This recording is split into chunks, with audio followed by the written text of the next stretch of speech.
Bonjour et bienvenue pour cette 149e émission, bientôt la 150. Aujourd'hui j'ai mis ma jolie casquette Arizona, un état d'Amérique dans lequel Arizona. Je vous avais dit la semaine dernière que je n'avais acheté que deux Batman 75 ans, les anniversaires, tout ça. Et ben j'ai craqué, voilà, l'homme est faible, la chair est faible comme on dit. Et j'ai pris, alors Amère Victoire, moi je trouve que c'est pas le meilleur, parce que je préfère Long Halloween, qui n'a pas été édité, donc je l'ai pas pris. Dark Knight Return, ça me parle pas, plus que ça. Et puis je crois que c'est pas du vrai noir et blanc. Donc du coup j'ai pris celui qui me manquait. 19 € monsieur dame. C'est le Frank Miller année 1 de Frank Miller et David Mazzucchelli. C'est le Batman année 1, pardon, oh là là, les mots dans ma tête, dans le bon sens, voilà. Donc, Batman année 1, Frank Miller, David Mazzucchelli, c'était la série régulière donc, de Batman à l'époque, et Batman et Frank Miller, Frank Miller et David Mazzucchelli, qui travailleront plus tard sur, ou avant, sur Daredevil, je sais plus, ouh là là, faut que je me renseigne, avaient narré les aventures de les origines de Batman, la première année de Bruce Wayne dans les pas de Batman, voilà. Et donc ils en ont fait une magnifique édition. J'ai beaucoup de mal à parler ce soir. Il est tard, hein, j'enregistre tard là ce soir, j'ai pas eu le temps. Il faisait beau, j'étais à la campagne. Enfin, je vous raconterai ça une autre fois. Voilà. Et pourquoi je l'ai pris? Pour la beauté des noirs et blancs, bien sûr, du travail incroyable fourni par David Mazzucchelli, qui est un esthète, on peut le dire, qui est un incroyable artiste. Et voilà. Et quand on regarde ne serait-ce que... Allez, je vais vous montrer cette couverture là en noir et blanc. Regardez comme c'est beau. Mais regardez-moi ça. Voilà, ben, j'en ai 3 sur 5. Je pense que j'irai pas plus loin. Je pense que je craquerai pas. Ça c'est disponible un peu partout. Alors on avait peur et on avait peur qu'il y en ait plus, que ça parte très vite. Et ben, finalement, il y en a. Donc il y en aura au moins jusqu'à la fin du mois. Après on ne sait pas. Mais voilà, il y en a 3000 exemplaires. Donc celui-là je vous le recommande comme La Cour des Hiboux et Silence que je vous ai présenté la semaine dernière. Alors, qu'est-ce qui est sorti de beau et de neuf cette semaine? La seule sortie Delcourt, c'est Snoopy. Snoopy et les Peanuts. En anglais, ça s'appelle les Peanuts.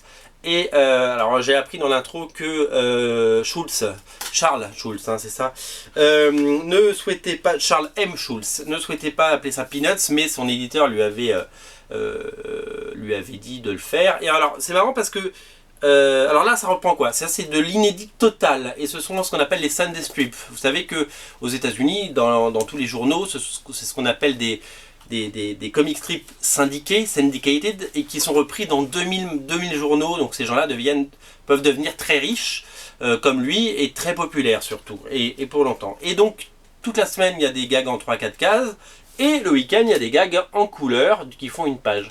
Et autant, j'ai quelque part, j'ai les premiers, alors c'est Dargo qui avait réédité ça, c'est Top Shelf je crois aux États-Unis, je me souviens plus qui a fait ça aux États-Unis, c'était très très chouette comme édition. Et donc moi j'avais beaucoup aimé les Snoopy, et là j'ai lu ça donc en couleur, j'ai un peu moins accroché, je vous le cache pas, mais bon ça reste fort sympathique. Je trouve que c'est beaucoup plus décousu et tout simplement moins drôle, mais je reste un très grand fan de Snoopy, j'allais dire Spirou. C'est rigolo. Et Jules, et bravo à Delcourt de sortir ça. A priori, ils vont en sortir plus de 2 par an, si j'ai bien compris. Et donc, il y a déjà les couvertures du 2 et du 3 qui arriveront très vite. Voilà, Snoopy et les Peanuts, c'est disponible dans toutes les bonnes crèmeries. Alors, puisqu'on parle de Delcourt, je voulais vous signaler la sortie de 2 kiosques. D'abord, le numéro 9, déjà que le temps passe vite, de Star Wars Comics Magazine, toujours en format comics, avec plein d'histoires inédites et plutôt récentes, avec des dessins plutôt soignés. Une très belle couverture avec Yo-Yo, hein, avec Yoda. Et je voulais également vous signaler que dans son excellent édito, Thierry Mornay nous se pose la question de dire est-ce qu'on va continuer à publier du Star Wars? La réponse est je ne sais pas. Ils ont fait une offre, hein, et ils attendent une réponse, le coup près comme on dit. Donc voilà, donc peut-être que Disney, alors a priori chez Dark Horse ça va s'arrêter. Mais donc ça va repartir chez Marvel. Mais est-ce que ça va continuer chez Delcourt, en sachant que Delcourt fait un très bon travail? Est-ce que ça va aller chez Panini ou ailleurs, chez Hachette, pourquoi pas? Je ne sais pas, personne ne le sait aujourd'hui, c'est trop tôt et on en reparlera quand ce sera officiel. Toujours chez Delcourt, le numéro 6 du magazine Walking Dead, qui revient comme chaque fois tous les 2 mois sur le phénomène Walking Dead partout dans le monde. C'est donc une copie si vous voulez, du magazine publié par Titans aux États-Unis. Je regarde un petit peu qui a fait ça. Voilà, donc voilà, c'est Titan Publishing, voilà. Je regardais les crédits, je voulais être sûr, j'avais peur d'avoir dit une bêtise. Ça, c'est un magazine que je lis, mais après, c'est-à-dire que là, j'ai quelque part, là, c'est, oh là là, je sais plus mes amis. J'ai quelque part, comme je vous ai dit, les numéros 1 à 5, et j'ai lu il n'y a pas très longtemps le 1 et le 2, parce que je ne veux pas me spoiler, et que comme ça parle ouvertement de la saison 4, que je n'ai pas encore vue, qui est en cours de diffusion, et que seuls les gens qui téléchargent illégalement ont vu, et que moi j'attends les sorties DVD et Blu-ray, parce que je joue le jeu, voilà, j'ai décidé de jouer le jeu. Voilà, je préfère ne pas en parler pour ne pas me spoiler sur la série. Mais je feuillette quand même ce magazine avec attention et que je le ressors. Puisqu'on est au rayon kiosque, je voulais vous parler d'une chose, d'un magazine que j'adore, et je vous en parle tous les mois, et parce que celui-là, je prends un malin plaisir à le lire. La sortie de Cinématiseur numéro, on en est au combien? Numéro 34 déjà, ça coûte moins de 5 € et c'est super geek friendly, comme je le dis à chaque fois. Il y a des dossiers évidemment sur Godzilla, sur Edge of Tomorrow, sur les X-Men évidemment, avec un gros dossier sur les X-Men que j'ai pris beaucoup de plaisir à lire.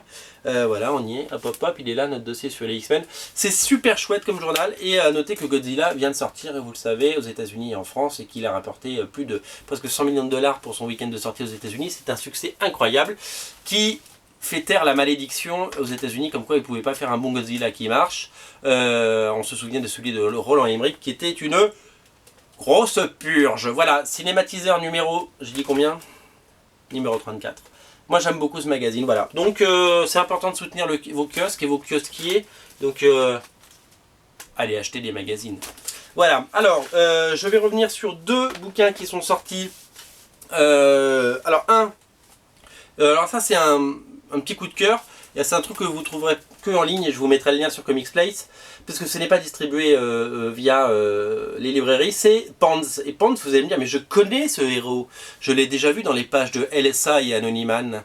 Et oui, parce que c'est la nouvelle bande dessinée de Frédéric Muir, Fed M, mon compère, mon comparse, mon pote, mon poteau, sur la série Anonyman. Donc vous savez, on a sorti Anonyman il y a quelques années, ça a été la première pierre en édition de mon aventure éditoriale qui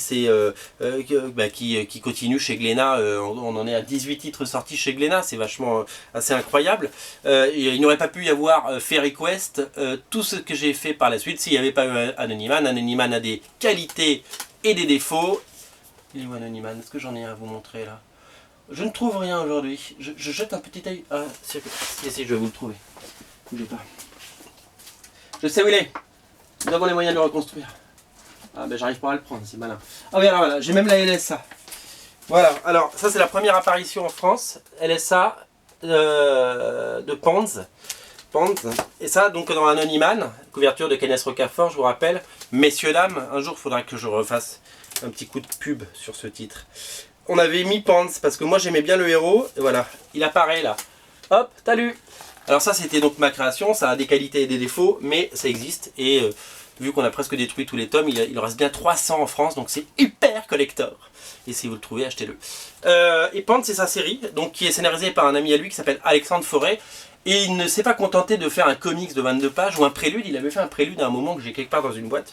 Mais il en a fait une vraie histoire complète qui clairement parle de toute la mythologie. En fait, la vraie question, c'est de se dire, est-ce que le monde a besoin de héros? Et donc, le héros s'appelle Camille, et il va récupérer le masque de Pans que portait son père avant. Son père meurt brutalement au début, et vous le découvrirez. Et voilà, et moi donc c'est un artiste que je suis, Frédéric Muir, Frédéric, comme Frédéric, qu'est-ce que j'avais marqué dans Anonyman, je m'étais trompé, j'avais même écorché son nom, désolé Fred. Et donc voilà, la couverture est super, et soutenez ce genre d'initiative parce que c'est un super auteur, et qu'il bosse bien, et qu'il bosse beaucoup, et qu'il a beaucoup progressé depuis Anonyman. Et voilà, et je voulais vous le dire parce que je le crois, et voilà, quand on voit des jolies pages comme ça, on a envie. Et voilà, et puis il a bossé parce qu'il y a 130 pages de lecture. Voilà, il a fourni de la page, il a mis en couleur, et puis sur un très bon scénario, très bien dialogué, Alexandre Forêt, voilà. Pans, ça s'appelle tome 1 Dans la lumière, Et je vous mets le lien sur Comics Place si vous voulez poursuivre l'expérience Anonyman. Voilà, je voulais également vous parler d'un titre dont je vous ai parlé sur Comics Place, mais je voulais vous le montrer. Et pourquoi je vais vous le montrer? Parce que je veux vous faire, chers téléspectateurs, une démonstration incroyable. En fait, moi j'adore Daredevil, et je trouve que finalement il a été très... il y a eu beaucoup de choses sur Daredevil en VF et en VO. Il y a eu des très bonnes époques. Il y a eu évidemment l'époque Frank Miller qui va ressortir chez Panini dans la collection Icons. Il y a eu l'époque Ad Nosanti qui est un peu mal édité en France, mais c'est pas grave. On a les époques Bendis, on a les époques récentes Mark Waid qui sortiront certainement en album chez Panini dans très peu de temps. Et on a cette période où en 1998, Joe Quesada, qui n'était pas encore éditeur de Marvel, il était simplement éditeur du label Marvel Knight. Donc il y a vu naître la série Inhumans par Jaeli et Paul Jenkins, donc Daredevil, il y a eu une série Punisher aussi, c'est là qu'il y a eu la série Punisher de Garth Ennis et Steve Dillon qui était excellente. Et si vous voulez, ils ont relancé Joe Quesada au dessin à l'époque, il dessinait encore beaucoup. Il a dessiné la saga Sous l'aile du diable, scénarisé par monsieur Kevin Smith, le scénariste, dialoguiste et réalisateur américain qui a fait Clerks, Dogma, J.S. Allen Bob Strike Back, Clerks 2, il a fait plein de trucs très bien. Après il a fait des trucs un peu moins bien, mais c'est la vie. Et donc ils ont fait ensemble 8 épisodes, assez incroyables, et très beaux, et vraiment très chouettes. Et après, il a continué, Kevin Smith est reparti à Hollywood, et il a demandé à David Mack de faire une autre saga à la suite de ça.